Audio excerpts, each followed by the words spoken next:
Hello guys, this is Beck with Beck Be Gone.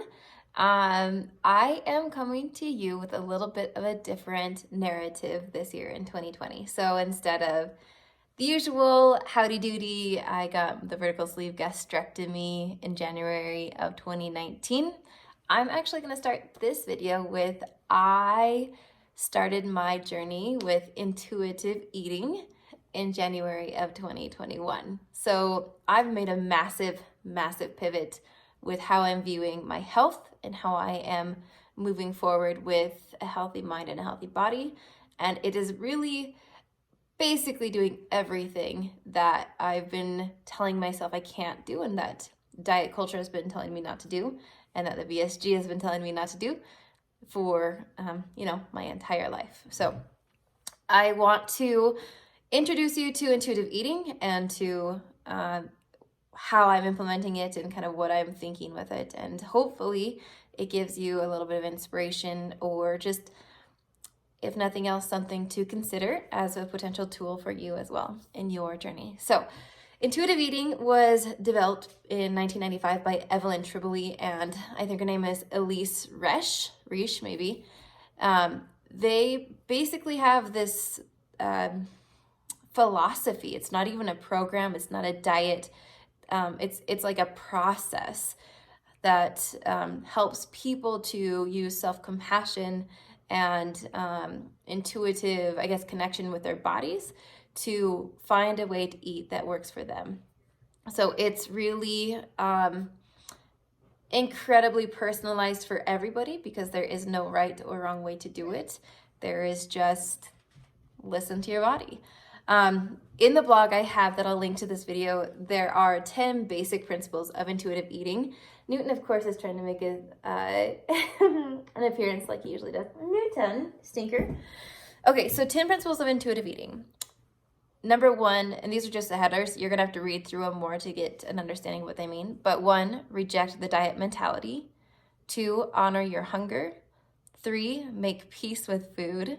How many people that have gotten the sleeve surgery are peaceful with food? Do we not feel like we're always fighting food and what we want and what's good for us? Anyway, make peace with food. 4, challenge the food police, those that say this is good and this is bad. You should have this, you shouldn't have this. 5, discover the satisfaction factor. 6, feel your fullness. 7, cope with your emotions with kindness. Not the self-berating and judgmental and shameful style that I know a lot of us are used to. 8, respect your body. 9, movement, feel the difference. And 10, honor your health and gentle nutrition. So, when I learned about intuitive eating, which was through the podcast 10% Happier, at the end of 2020, I just was listening to it in passing and Evelyn Tribole came on to talk about it. It felt like I came up for air for the first time ever. The concepts that they introduced are super simple, but transformative in that they eliminate shame and they eliminate the tension around food and health. And they've called attention to some assumptions that I have had without realizing that I was having those about my health and my happiness and what I want from my life. So here's a few things that, although I'm very new into intuitive eating, I bought the book and I'm working through the workbook, I still don't really know intimately the principles and how to apply them. But with what I do know, here's what I've started to do. I've started to challenge the assumption that smaller is better. So I, of course, over the past 2 years, I've been weighing every single day. The goal was always to see a smaller number on the scale. And whenever that number went up, it was a shit show. I had a horrible day. I was, starting to restrict what I could eat. I felt very, very tied to that number. And so when I started working out with Katie recently, I just felt like I was shifting my goal from a number on the scale to having a stronger body. So we got into weightlifting and I felt like that was a healthier focus, which I think it was. But even though I wanted to be stronger, I also wanted to be smaller. I've never not wanted to be smaller. Like I'm never small enough. And so I didn't realize that I had this assumption that smaller is always better.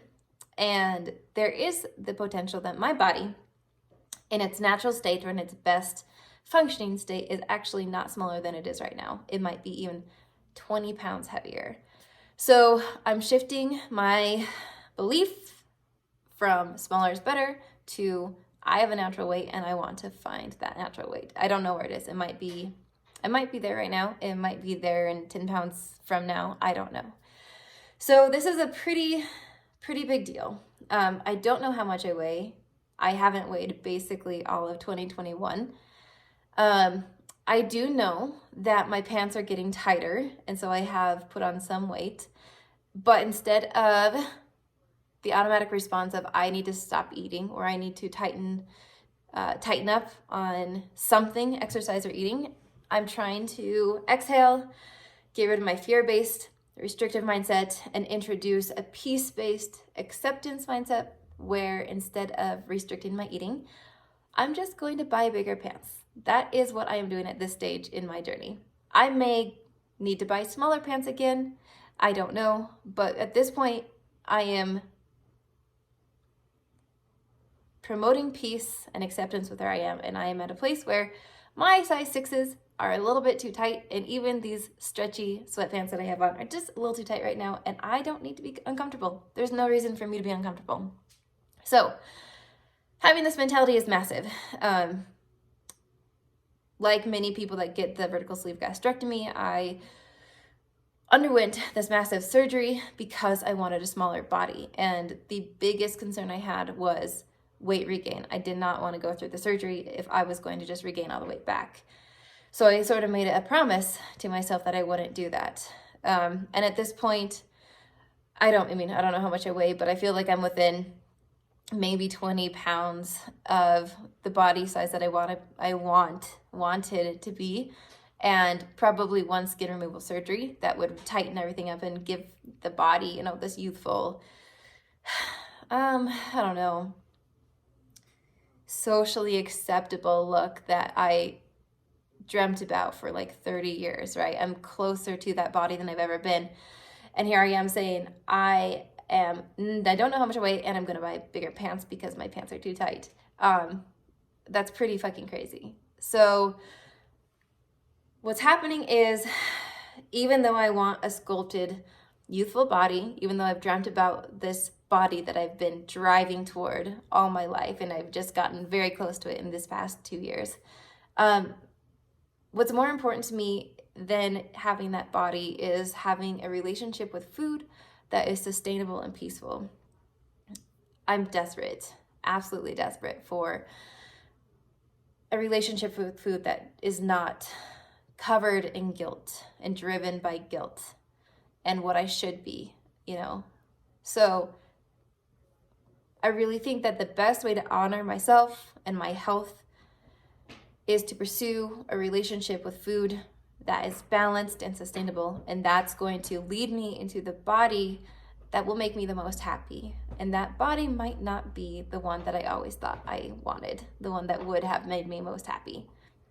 So that's pretty cool and scary, but I think it's transforming everything in my life. So another principle that I'm working on is I don't assign good and bad to food. So that's why I've been probably gaining some weight, is because one of the steps in this process is to eliminate the restriction of anything. When you restrict yourself, you feel deprived. And when you feel deprived, you start to crave that thing even more. We all know this process. And so you give in to eating that food and you probably binge, and then you are immediately guilty that you binged and you're ashamed, and it's like reaffirming I need to restrict because I can't control myself around food. And so then you restrict and then you binge and then you have guilt, and it continues and continues. So basically, when all food is neutralized, there's nothing to rebel against, there's nothing to win or lose, there is no moral tethering to what you eat. There is simply food, and you eat the food that your body wants or that you want in that moment. So at the beginning of intuitive eating, I think some people, like I'm experiencing, are eating, like I'm eating cupcakes when I want to, and I'm eating bread. Like, I have bread in the fridge right now. I always was like, I don't eat really pasta or bread. I just don't keep it in the house because it's carbs. You know, I shouldn't eat carbs. And now I just have it in the house. And I had a peanut butter and jelly sandwich, and it was good. And I had like avocado on toast, and it was good. And I'm happy. And the interesting thing that happens when you allow yourself to eat food that you didn't before, and you bring it into your house, is that, and you don't have guilt. The thing is, you can't feel guilty about it because you're just curious. How does my body feel about this? It's okay that I'm eating this, you know, get rid of the shame and have self-compassion. So when you do that, the food that was so forbidden before is now kind of neutralized. It's habituated into your life. So I've been what you could call like free eating or unrestricted eating for about 2 months now, roughly. And I have currently a handful of chocolate bars on my table and a whole loaf of bread in my fridge. And I have a coconut pie that's thawing on the counter for me. But all of this, like, there's what would be called junk food in my house, and I'm just kind of walking by it. I don't feel an urgency to eat it. And while I would say that this resistance, you could say it's a resistance to eating this food, that's not a good or bad response to it, but the fact that the food has been habituated in my life, that it's lost its allure as something that's forbidden, the fact that it has become emotionally neutralized is fucking fantastic. Like, that is a huge, huge step. So those are the kind of the highlights. There's a little bit more in my blog, but I really feel like I am, for the first time, taking steps into a peaceful life, a life that is sustainable, and a relationship with food that is healthy and happy, and one that I want to foster for the rest of my life, for myself, for the children I may have, for my friends, so they don't feel, you know, weighed down by diet culture. It feels really, really good. So I did some research about intuitive eating coaches online. I even called Evelyn Tribole herself, or emailed her to see if she'd take me on as a client to do some one-on-one coaching. Unfortunately, she was not available, but I did find Alyssa Rumsey, who has a whole bunch of information, blogs and resources, a Facebook group, other things to support people with their intuitive eating process. And she also does one-on-one coaching. I signed up with one of her colleagues and to start my own counseling and coaching with it. And that's going to start in the middle of March, so in a few weeks. Really, really, really excited. So I think my videos from now on are going to be, I'm Beck Be Gone, and maybe I should even change my name, I don't know.